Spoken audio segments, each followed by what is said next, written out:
우리가 지난주에 고린도전서 13장을 통해서 사랑에 대해서 배웠습니다. 믿음과 소망과 사랑 중에 그 중에 제일은 사랑이라. 사도 바울은 오늘 이어지는 이 14장에서 많은 그 성령의 은사들 중에서 특히 방언과 예언에 초점을 맞춰서 되도록이면 예언을 할 수 있도록 힘써라 라는 그런 권면을 하고 있습니다. 한국 기독교는 특히나 이 방언이나 예언의 문제에 대해서 한 세기가 넘도록 많은 논쟁을 해오고 있습니다. 이것을 해야 하느냐 말아야 하느냐, 또 어떻게 해야 하는 것이 제대로 하는 것이고 어떻게 하는 것이 잘못된 이단들이 하는 것이냐, 귀에 걸면 귀걸이, 코에 걸면 코걸이, 뭐 이런 이야기들을 많은 논쟁들을 이렇게 벌여왔습니다. 그러나 오늘날 그 인터넷의 발전으로 말미암아서 우리 유튜브에 가셔서 검색을 하시면 이 부분들에 대한 신학적 논쟁들이 굉장히 많이 정리되어 있다는 걸 보고 제가 놀랐고요. 그래서 오늘은 방언 및 예언의 그 찬반에 관련된 설교를 하지는 않겠습니다. 그것은 아마도 정리도 잘 돼 있지만 그 둘은 역시 패하여지지 않았다라는 것을 오늘 본문에서 사도 바울이 이야기를 하고 있기 때문입니다. 다 함께 오늘 본문 맨 마지막 39절 40절 말씀을 한 목소리로 읽어보시겠습니다. 우리 39절 40절 말씀 시작. 그런즉 내 형제들아, 예언하기를 사모하며 방언 말하기를 금하지 말라. 모든 것을 풍미 있게 하고 질서 있게 하라. 오늘 이 말씀에서 사도 바울은 분명히 예언과 방언을 하라고 하였지 금하려는 의도는 없었습니다. 그러므로 오늘날에 혹시 이 예언과 방언의 은사를 금하려는 시도를 보이는 크리스찬들이 있다면은 그분들은 훗날 심판대 앞에서 최소한 사도 바울하고 아니면 바울의 말을 정경화시켜버린 고대 교부들하고 신학적인 논쟁을 피할 길이 없을 것입니다. 그래서 우리가 시간 관계로 14장을 다 읽을 수가 없었기 때문에 다 넘어간 부분이 있는데, 사실 오늘 14장 1절에서 바울은 이렇게 가르침을 시작하고 있습니다. 사랑을 추구하며 신령한 것들을 사모하되 특별히 예언을 하려고 하라. 결론적으로는 예언을 특별히 하라고 하라는 그 말을 하고 있었지만 이 반전적인 조건이 여기에 들어가 있어요. 두 가지나 들어가 있는 거죠. 하나는 사랑을 추구하며, 그리고 다른 하나는 신령한 것들을 사모하는 것이었습니다. 그래서 이 13장에서 모든 가치 중에서 뛰어난 것은 사랑이기 때문에 바울에게 있어서 예언이라는 것은 사실은 사랑을 뛰어넘을 수가 없는 것이었습니다. 모든 종교적인 은혜 체험들이 사도 바울의 입장에서는 영원히 존재할 수 없는 유한한 것에 속해 있었기 때문이에요. 그러나 하나님의 사랑은 영원히 존재하는 것이었기 때문에 어떤 신학적인 차원에서도 사도 바울은 유한한 육신의 종교적 시험들보다 무한한 하나님의 불변한 사랑을 우선시하였던 것으로 보입니다. 그래서 신령한 것을 사모한다는 것은 하나님이 주시는 은사를 사모하면서 체험하는 것을 말하는 것입니다. 제가 어렸을 때는 한국 교회에 성령의 역사가 충만하게 나타나는 것들을 보고 자랄 수가 있었어요. 그런데 조금씩 커가면서 교회들도 커지고 또 목회자들과 성도들이 더 많은 지성을 이렇게 훈련을 받게 되고 나니까 정작 교회 안에서 은혜와 은사의 체험들은 많이 줄어들고 오히려 이권을 탐하는 어떤 정치적인 술책들이나 교권을 탐하는 세습이나 줄서기 문화들, 그 다음에 세상의 재물이나 성공을 순교와 희생의 삶보다 더 자랑하는 물질주의들, 지적인 교만들, 영적인 교만들, 그리고 인간의 의로움을 지나치게 강조해서 영성을 놓쳐가는 움직임, 또 반대로는 이런 모든 갈등과 반목들에 지쳐서 교회와 세상을 등지고 나 혼자 기도하면서 살아가겠다는 이런 은둔적인 개인주의들이 교회 안에 가득 차게 되었어요. 그래서 우리가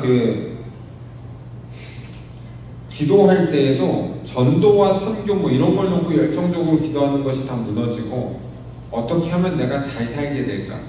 어떻게 하면 내가 성공할 수 있을까? 소위 말하는 번영주의나 기복주의나 이런 것들이 교회로 들어와서 자리를 잡게 되었죠. 그러다 보니까 목사가 되든 성도들이 되든 무엇을 구하냐라고 물어봤을 때 다들 하지 말라는 걸 구하기를 시작을 했어요.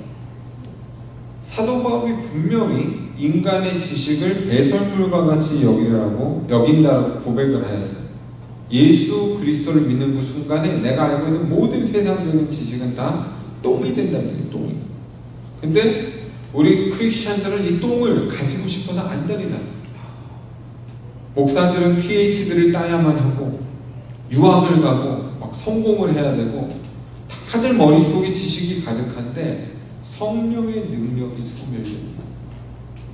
그래서 성도들도 역시 지식을 훔치려고 하다가 그렇게 되는 경우도 많이 있지만 또 다른 하나의 그 유혹은 내가 물질을 가지고 증명해 보려는 이 번영주의가 자꾸 들어옵니다. 그러니까 기도를 할 때 예수님이 분명히 몇 가지를 놓고는 절대로 기도하지 말라고 했어요. 그게 뭐예요? 무엇을 먹을까? 무엇을 입을까? 절대로 기도하지 말라 그랬어요. 이유가 뭐예요? 하늘에 계신 하나님이 다 알고 계신데. 근데 그래서 너희는 뭐를 위해서 기도하라고요? 먼저 하나님의 나라와 그 의를 놓고 기도를 해요. 근데 우리가 살다 보니까 옆에서 전부 기도를 어떻게 해요? 주시옵소서. 주시옵소서는 뭘 주라 그러는? 성령을 주라고 기도하는 것 같은 줄 알고 딱 들어보면 뭘 주시옵소서? 돈 주시옵소서, 명예 주시옵소서, 권력 주시옵소서, 성공 주시옵소서, 내 자식 잘 되게 하여 주시옵소서. 이게 빠지면 허전한 거예요. 허전해. 그러니까 이걸 막을 길이 없어요. 새벽마다 교육문 열라고 막 목사들 깨워서 새벽 기도 시키고 나서 와서 뭐예요? 돈 주시옵소서, 권력 주시옵소서, 성공 주시옵소서. 그러면 제가 조금 드리겠나이다. 이러고 앉았어요. 그러니까 이 기복주의와 번영주의가 교회로 딱 들어오는 그 순간에 성령의 모든 은혜와 권능과 은사들이 사라져버리더라고요. 그래서 교회는 이제 뭐만 남은 거예요? 똥이 남은 거예요. 지식이 가득하게 남은 거예요. 탐하는 욕심들이 가득하게 남은 거예요. 그러니까 교권을 탐하니까 세습을 하게 되고 세상을 탐하니까 돈을 탐하게 되고 성을 탐하게 되고 그러다 보니까 타락해버려요. 근데 우리가 먼저 하나님의 나라와 의를 구하면 가장 먼저 우리가 대접해야 될 사람이 누구냐라는 거예요. 아무리 중세 캐톨릭이 부패했어도 그 사람들이 가지고 있었던 신학에도 가장 첫 번째 거룩한 사람이 누구죠? 성자가 가장 거룩한 성자가 누구였을까요? 마르틴 순교자. 선교 현장에서 죽은 사람들이 가장 성자였어요. 여러분들 우리는 누가 지금 성자예요? 돈 많은 사람. 그래서 우리는 뭔가를 잘못된 가치관으로 살아가면서 영성 자체가 없어지고 있다. 두 번째는 영성을 주장하는 사람들이 거짓말을 하는 사람들이 너무나 많아요. 여러분 여기 방언하는 사람들 한번 손 들어보세요. 방언. 나 방언은 그래도 할 줄 안다. 우리 어린아이들까지 내가 방언해봤다. 네. 저희 교회는 방언을 하는 사람이 못하는 사람보다 더 많아요. 그래서 여러분 우리가 방언할 때 아주 컴포터블 하잖아요. 그죠? 우리는 그렇게 서로 제약을 받지 않아요. 왜? 이해를 다 하고 있기 때문에. 그런데 한국교회가 했던 논쟁 중에 하나가 공식 예배상에서는 방언을 하지 말자라는 거였어요. 그게 오늘 본문을 이용해가지고 하는 얘기였어요. 근데 이러다 보니까 사람들이 헷갈리는. 여러분 바울이 말하려고 하는 공식 예배상에서의 방언은 우리가 모임 속에서 기도하는 방언을 말하는 게 아니에요. 제가 여기 서가지고 지금 방언으로 설교를 하는 거예요. 왈랄랄랄 하면서. 여러분 이게 되겠어요? 오늘 이지혁 집사님이 공동기도문을 딱 썼는데 성령께서 충만히 임하셨어요. 싸라라라라라라 밀고 앉았어요. 그럼 다 같이는 어떻게 해야 돼? 네. 대본을 무시한 이 애들립 연기를 할 수가 없어요. 우리가 공식 석상에서만큼. 네, 제가 오늘 하도들 지루해지신 것 같아서 대본을 약간 넘어서는 거예요. 왜? 너무 졸면 안 되니까. 네. 근데 이 도를 넘어서면 안 되기 때문에 너희는 절대로 공개석상에서는 방언을 하지 말고 방언을 하려면 통역을 세워라 그래요. 여러분 통역이라는 게 얼마나 무서운 은사인지 아세요? 누가 방언 기도를 하는데 옆에서 다 듣고 통역이 돼요. 어떤 일이 벌어질까요? 제가 방언 기도를 이렇게 테스트를 많이 해봤어요. 왜냐면 제가 방언이 약하거든요. 되기는데도 약해요. 왜? 어린애 방언처럼밖에 못해요. 근데 하나님은 어쩔 때 방언을 이렇게 시키시나 이렇게 하다 보면은 죄를 고백할 때 방언을 할 때가 많아요. 그러니까 이상하다. 가만히 고민을 했었어요. 그래서 제가 속으로 어떻게 생각을 했냐면, 그치, 담임 목사가 창피하게 이 죄를 다 낱낱이 고았는데 사람들이 들으면 얼마나 창피하겠어. 나중에 제 설교를 들을 수도 없겠다, 야. 뭐 이럴 수도 있잖아. 그러니까 막 기도하다가 뭐 멋진 얘기가 나올 때는 막 주여 뭐 정말 세계 선교가 어쩌고 막 기도하다가 쌀랄랄랄랄라 가만히 무슨 기도인가 이렇게 생각을 해보니까 내가 잘못 생각했던 거, 교만했던 거, 음란했던 거, 뭐 이런 거 얘기 나오는데 쌀랄랄랄 이러고. 그러니까 이게 이 소리를 막 올려봐봐요. 여러분, 한 사람이가 영적인 존재인데 내가 회개하는 거를 소리를 올리고 얼마나 듣기 싫겠어요. 주여, 제가 저 사람을 죽이고 싶었사오니 뭐 이런 게 있어요. 와, 어떤 목사님이 방언에 대해서 통역하는 그 은사를 받은 사람들이 찾아왔대요. 그래서 그렇게 고백을 하더래요. 그 교회 리더 중에 자꾸 방언기도 크게 하시는 집사님이 한 분 계신데, 목사님 저분은 좀 방언을 자제시키다. 왜? 자기가 들어보니까 전부 죄진 얘기만 하고 있더래요. 근데 남들 들으라고 막 이러고 기도하고 있는 거 앞에서 쌀랄랄랄랄랄. 근데 통역하는 사람 들어보니까 전부 더러운 죄. 통역도 못해줘. 왜? 프라이버시잖아. 그래서 방언 기도를 하실 때에도 여러분, 내가 정결한 마음으로 기도를 하고 있는지부터 점검을 하셔야 돼요. 이 기도가 뭐 잘못된 방언은 너무 왜고요? 갑자기 짐승 소리를 내는 사람, 이런 사람들도 왜? 딱 들었을 때 진짜 신경질 날 정도로 이상한 말 하는 그런 거는 자제하세요. 그건 공식 석상에서 좀 자제하시고 몰래 주님과 교제해보세요. 아마 주님도 뭐라고 하실 거예요. 그거 아니지 않냐. 근데 내가 정말 천사의 말 같은 방언이 나온다 그래도 조심해야 돼. 왜? 진심으로 회개하지 않고 모르고 떠들 때가 있을 겁니다. 여러분, 방언 기도의 장점이 뭐냐면 나는 못 알아듣는 상태에서도 성령께서 내 마음을 주장하실 수가 있어요. 방언 기도를 하다 보면 회개가 나올 때 눈물이 날 거예요. 그럼 대부분 볼 때 뭐 은혜 받았네 뭐 이렇게 뻔뻔하게 생각하시지 마시고, 내 안에 죄악의 문제를 터치하셔서 내가 죄사함을 받고 있구나. 내 머리가 짧아서 이해 못했던 죄악, 내가 교만해서 회개할 수 없는 죄악, 아직 어려서 판단이 없어서 인정하지 못하는 죄악들이 내 안에서 녹아나고 있구나. 이게 맞으시. 안 그러면 뭐하러 울어요? 웃어야지. 그렇잖아요. 어떤 사람들이 얼굴 가가지고 사랑합니다 자꾸 울어. 여러분, 이런 사람 사랑하고 싶은 사람이 있어요. 처음에는 감격할 수 있어요. 막 이승기 보고 막 하고 울어. 처음엔 감동할 수 있어요.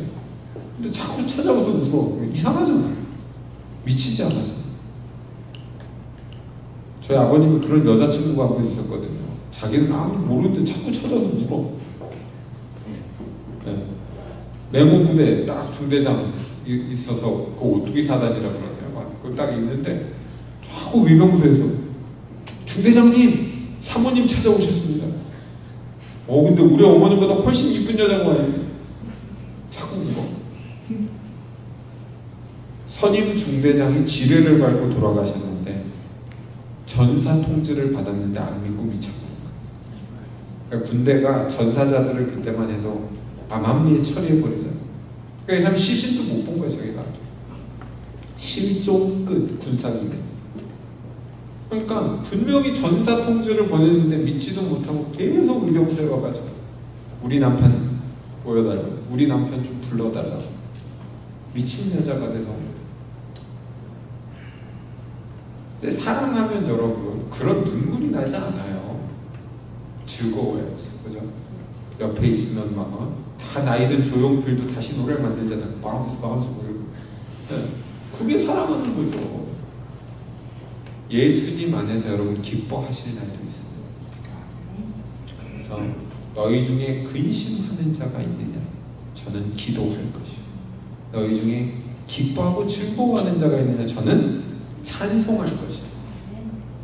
사실은 우리 마음속에 항상 찬송이 넘치면 좋죠. 그러나 그러지 않을 때에도 또 다른 위로와 평안으로 다가오시기 때문에 우리가 기뻐할 수 있는 거예요. 그래서 오늘 예언과 방언에 대해서 여러분들 생각하실 때 절대적으로 이거를 추구하고 하라는 거예요. 이것을 할 때 거짓된 영, 미혹하는 영, 잘못된 영에 속지 않기 위해서는 여러분들이 이거를 분별하는 능력이 있어요. 여러분 그 선지자들의 예언을 한번 생각해 보세요. 우리가 예언을 한다 그러면 너 3월 6일까지 동쪽으로 가야 돼. 뭐 이게 우리가 생각하는 예언이잖아요. 포어텔링, 폴춘텔링 막 미래를 점쳐야 되잖아요. 근데 하나님의 말씀에서 프로페시라는 그 예언은 그것 정도를 얘기하는 게 아니에요. 모든 잘못을 다 드러내버리는 프로페시를 말해요. 그러니까 사도 바울의 입장에서 방언보다 예언이 낫다는 게 무슨 말이에요? 예언은 통역이 필요가 없잖아요. 통역이 필요가 없어요. 와가지고 뭐 구차하게 야 내가 네 기도를 엿들었는데 잘은 모르겠지만 내 통변이 맞으면 네가 어제 옆집 아줌마하고 음란을 했다며 이제 회개해야 되지 않겠냐 뭐 이러면은 섬찟하잖아요. 그죠? 근데 예언자는 어떻게 와요? 나단처럼 오는 거예요. 아이고 양이 한 마리 있었는데 뭐 어쩌고저쩌고 하면서 막 다윗이 열받아가지고 그런 나쁜 새끼가 누구야 그랬더니 뭐라 그래요? 너야. 너. 하나님이 나한테 말씀하셨는데 네가 그랬는다. 여러분 어떤 게 무서우세요? 이 예언이 사도 바울의 입장에서는 공동체에 덕을 끼친다. 하실 수 있으시겠냐요? 근데 성경에 나오는 모든 예언자의 마지막 말이 뭔지 알아요? 그러나 하나님께서 너희들을 다시 회복시키실 것이다. 하나님은 너희를 끝까지 사랑할 거고 다시 너희를 회복시키시고 인도하실 것이다. 이 메시지가 빠져있는 예언이 있어요. 제가 동역자들하고도 일해보고 뭐 여러 사역자들을 만나고 특히 무당 할머니같이 막 혼자 기도하시는 이 기도원집 할머니들을 만나보면은 저주를 해, 저주. 여러분 이거는 예언이 아니에요. 사랑이 빠져 있기 때문에. 사도 바울의 철학이 뭐예요? 사랑이 빠지면 아무리 천사의 말을 해도 울리는 꽹과리가 된다 그랬어요. 그죠? 여러분이 설사 맞췄어 정말로. 김영남 목사님 어제 분명히 잘못한 거 제가 환상으로 봤어요. 회개하세요. 목을. 여러분 이게 예언이에요? 이거는 저주예요. 저주. 정말 예언자들은 그게 아니에요. 하나님께서 주려는 그 사랑의 메시지가 항상 포함되어 있어야 된다는 거예요. 여러분 자녀를 팰 때 야 이 쳐 죽일 놈아 그래요. 그러면 똑같은 부모라도요 진짜 쳐 죽일 놈이라고 하는 놈이 있을 거예요. 왜? 사랑이 없으니까. 근데 여러분 맞는 사람도 알아요. 내 부모가 나를 얼마나 처절하게 아껴서 이렇게 하면서 가슴 아파하는지랑 아유 저 새끼도 열받았구나. 미친 개 피하듯이 우리 아버지를 오늘 피해야 되겠다. 이럴 수도 있어요. 그러니까 여러분이 그 마음의 중심에 사랑이 없으면 아무리 똑같은 프로페시, 예언을 갖고 나오더라도 아무 도움이 안 된다는 걸 아셔야 돼요. 그래서 우리가 방법적으로 무슨 좋은 얘기를 하는 게 예언이 아니에요. 멋진 예언으로 점치듯이 맞추는 게 예언이 아니에요. 사랑이 넘치는 하나님의 그 메시지가 나가는 게 예언이에요. 이걸 어떻게 구별할 거냔 말이에요. 여러분 우리 그 웨슬레 쿼드, 그 웨슬레의 그 4대 원칙에 대해서 우리가 항상 얘기하잖아요. 뭐였어요? 말씀과 이성과 경험과 전통. 이제 좀 나올 때가 됐어요. 그죠? 이게 너무 많이 강조해서 저 설교에서 써먹기가 좀 그런데 한번 같이 따라해볼게요. 말씀과 이성과 경험과 전통. 요것만 딱 맞춰가지고 갖다 놓으시면은 밸런스가 맞아버려요. 나는 영적인 은혜를 많이 체험한 사람이야 라고 하면서 인격이 무너져 버리거나 사람을 거짓말하게 만들거나 사람을 화나게 만든다거나 이런 사람이 영적인 체험을 할 수가 있을까요? 없어요. 여러분이 절대 속으시면 안 돼요. 영적인 체험은 있으나 인성이 모자라서 인격이 부족해서 이런 행동이 나올 수가 있다고요? 그럴 리가 없어요. 여러분 하나님의 능력을 그렇게 우습게 보시면 안 돼요. 하나님의 능력이 뭐예요? 절름발이는 일어나는 거예요. 소경은 눈을 뜨는 거예요. 귀머거리는 들리고 벙어리는 말을 하고 가난한 자는 부욕해 되고 압제당한 자는 자유, 포로당한 자는 자유. 이게 하나님의 능력이에요. 은혜는 체험했으나 저는 포로예요. 이런 게 아니에요. 내 안에 있는 모든 더러운 것들이 예수 그리스도 이름으로 결박을 받고 풀려나는 거예요. 근데 내 능력으로 풀려나는 게 아니라 오직 하나님의 은혜다. 그래서 갑자기 우울했던 사람들이 건강해져요. 갑자기 모든 상처에 짓눌렸던 자아가 회복돼가지고 웃고 다니는 거예요. 이것은 세상 코미디언들이 말하는 걸 듣고 깔깔깔깔깔 웃는 이런 심리랑은 다른 거예요. 그건 세상이 주는 기쁨이고 나는 도저히 헤어나갈 수 없을 것 같았던 그 사망의 음침한 골짜기 같은 어두움을 예수님 한 분 때문에 이겨내고 극복하는 그걸 말하는 거예요. 근데 여기 결정적인 도움을 주는 힘이 뭐라고요? 예언이에요. 예언. 하나님의 말씀은 능력이 있기 때문에 우리가 처음에 들을 때는 좀 그렇고 듣기 싫고 좀 부담스럽고 왜 나한테 왜 저러시나 뭐 이럴 수도 있고 근데 이게 받아들이는 그 순간에 내 안에서 체화돼 버리면은 이 세상의 누구도 나를 무너뜨릴 수 없는 불굴의 요새가 탄생하는 거예요. 여러분 옛날에 우리 구약에 있는 조상들은 하나님의 성을 포트리스라고 불렀어요. 저희 시대는 포트리스 대포 쏘는 그 포트리스 게임이 유행했잖아요. 포트리스가 뭐냐면 이 성벽이 너무나 웅장하기 때문에 요새예요, 요새. 그러다 보니까 절대로 나를 공략해서 무너뜨릴 수가 없고 여호와는 나의 산성이시다. God is my fortress. 여러분, game is over. 근데 걷다 대놓고 내 탱크를 어떻게 업데이트해야지. 이 탱크의 눈이 하나가 이쁠까 두 개가 이쁠까? 번개 모양은 있어야지. 내가 계급이 막 별이야. 어제까지만 해도 플라워였는데 이제는 스타가 됐네. 백날 깜짝도 안 돼. 하나님이 내 산성이 되시는 순간 게임이 있고 여러분 이게 immediately 움직인다. 그래서 이 일들이 얼마나 우습게 일어나냐면 누구를 만나서 고통을 통과하고 한 시점에 하고 변화가 되고 근데 그때까지는 어떤 심정이에요? 죽겠는 거죠. 여러분 이걸 몇 번 경험한 사람들은 고통이 오면은 두려워하지 않아요. 왜? 이 고통의 끝에 무슨 하나님의 은혜가 올지를 기대하고 있기 때문인 거예요. 아멘. 여러분 공부를 열심히 하면 고통스러워요. 제가 38년 공부했어요. 38년. 중풍병자랑 똑같이 공부했더라고요. 예수님이 어느 날 찾아오셨어요. 네 책상을 들고 일어나 걸어가라. 네. 공부라는 게 너무너무 고통스러워. 운동하는 사람들요 너무너무 고통스러워. 우리 김종국 가수 보면 맨날 지금도 운동하고 있어. 난 걔가 뭐 운동을 하는지 모르겠는데 계속 운동하고 있어. 고통스럽게. 그러면 뭐가 생겨요? 머슬이 생겨요. 공부를 하면 뭐가 생겨요? 지식이 생겨요.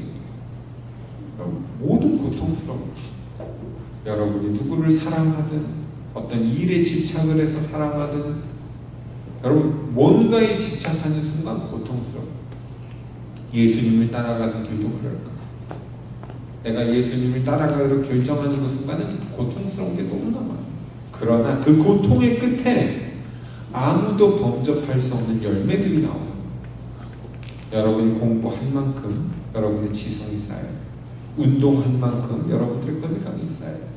여러분들이 사랑을 베풀고 전한 만큼 여러분들은 천국에서 여러분의 상급이 쌓여요. 그러다 보니까 노력하지 않고 게으른 사람들이 갈 수 있는 곳은 없는데 노력한 모든 곳에는 고통이 있어요.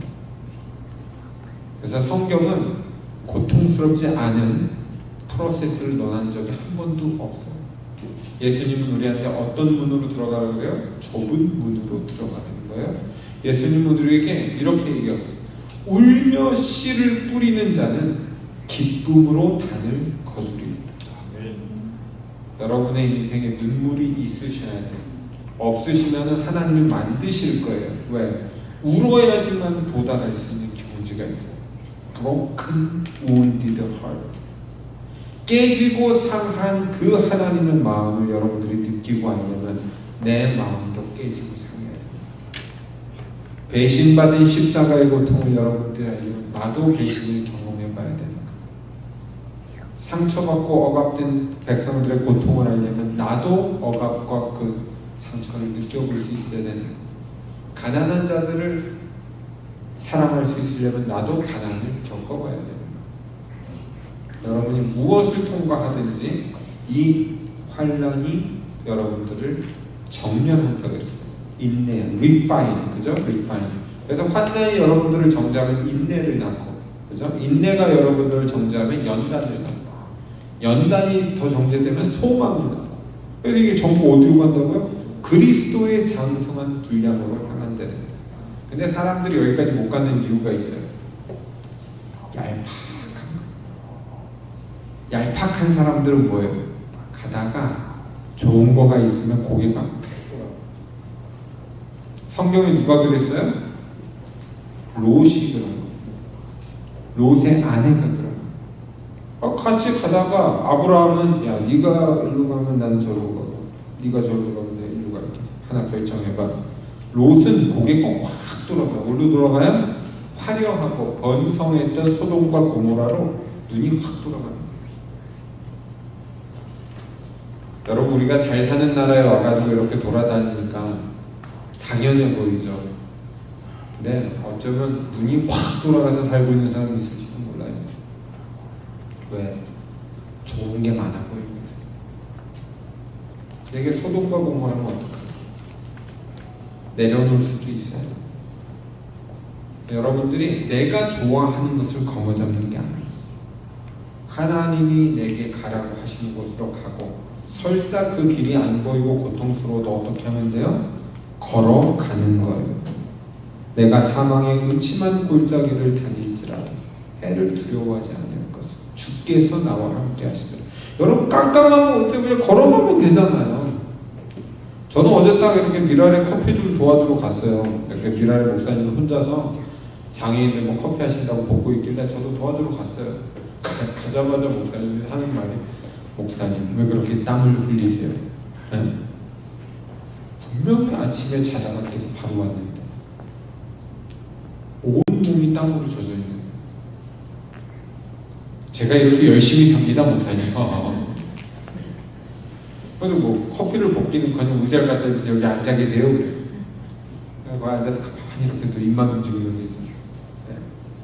네. 집에 딱 와가지고 땀이 이렇게 나니까 어떻게 감당을 못하는 거예요. 그래서 어제는 밤중에 죽는 꿈을 꾸고 별짓을 다 했어요. 근데 그러고 나서 가만히 소파에서 일어나서 또 설교 준비하는데 웃음이 나오고 또 사망의 권세를 내가 이기는구나. 온갖 영적 전쟁을 다 치르고 예전 같으면 짜증난다, 힘들다 이래야 되는데 저는 혼자서 웃고 있었어요. 허허, 정말로 사망의 권세를 내가 이기는구나. 여러분, 앞이 안 보이고 어두우면 어떻게 한다고요? 걸어가는 거예요. 주저앉아서 울고 기적을 바라고 예수님 살려주세요가 아니에요. 그냥 걸어가는 거예요. 이를 악물고 걸어가는 거예요. 세상 사람들보다도 더 지독하게 걸어가는 거예요. 그 끝에 하나님의 시간과 때가 이르고 그때 여러분들이 놀라운 걸 볼 거예요. 아, 그래서 이랬구나. 여러분의 고통이 여러분들을 성장시켰고 여러분들의 상처가 여러분들을 사랑으로 바꿨고 그 모든 고통의 순간이 나를 성숙한 인격자로 만들어서 그리스도의 분량까지 도달하셨음을 보고 감사합니다. 그래서 이 고난을 겪어내지 못한 사람들과 얘기하면 단번에 드러나요. 얄팍해서 좋은 걸 찾아 막 이렇게 헤매요. 근데 막상 가지지도 못할 때는 더 불쌍해요. 가지면 문제가 돼요. 교만해지고 엉뚱한 방향으로 갑니다. 여러분, 세상 모두를 다 손에 맡겨도 하나님 나라를 위해서 전부 쓰실 수 있겠냐? 너무 어려운 질문이죠. 근데 우리 마음속에 나부터 좀 주세요. 정해놓지도 않고 채워주세요. 채워주면 또 올라가서 채워주세요. 현대자동차, BMW, 람보르기니 여러 채 모아놓고 주차장이 없네? 빌딩을 짓고 제가 깜짝 놀랐어요. 우리 미국에 자동차가 이렇게 엘리베이터로 올라가서 집에 딱 보이는 그런 아파트들이 엄청 많더라고요. 차가 너무 소중한 거야. 30만 불짜리 차를 딱 타고 엘리베이터 딱 넣으면 엘리베이터가 자동으로 딱 올려놓으면 자기 빌딩에 자기 오피스텔 같은 데서 그 차가 보여. 부자들은 이게 8대, 10대를 볼 수가 있더라고요. 아멘. 주를 악모하는 자 올라가 30만 불 독수리같이 100만 불. 여러분, 이게 뭐예요? 예수님은 예루살렘에 들어갈 때 나귀를 타고 들어가셨다고 했어요. 볼품 없이 가셔서 내가 왕이다 라고 선포하십니다. 예수님의 구원은 모두가 다 배신을 하고 조롱을 했더라도 담담히 십자가를 지고 이게 아버지의 뜻이었으니 내가 죽는 것이 다 이룬 것이다 라고 선포하셨던 거예요. 그 와중에서 저 나쁜 새끼, 저 새끼 때문에 내가 이렇게 됐어요가 아니라 이렇게 사랑했는데 저 새끼 좀 배신하고 도망갔는 거 이게 아니라 주여 저들의 죄를 용서하여 주옵소서. 저들은 왜 저런 짓을 하는지 몰랐습니다. 여러분, 조금만 시각을 바꾸시면 우리가 걸어가야 될 곳이 어딘지 분명히 있습니다. 그 기반 위에서 방언과 예언을 하세요. 쓸데없이 소리 질러서 남을 곤란하게 하는 방언이 아니고 쓸데없이 지적질을 해가지고 남을 혼내는 예언이 아니고 그 사람을 살려낼 수 있는 한마디. 오늘 이 시간에 말씀 하나라도 붙잡고 여러분들이 설 수 있다는 그게 예언입니다. 그 예언은 성령께서 여러분 마음에 주시는 거지 사람의 말로는 전달될 수가 없기 때문에 이 한 주간 살아가시면서 말씀을 붙잡고 내가 다시 한번 신령한 것을 사모하고 방언과 예언 그리고 되도록이면 예언에 힘쓰셔서 말씀의 능력으로 많은 사람들을 살려내시는 여러분들 되시기를 예수님의 이름으로 축원합니다.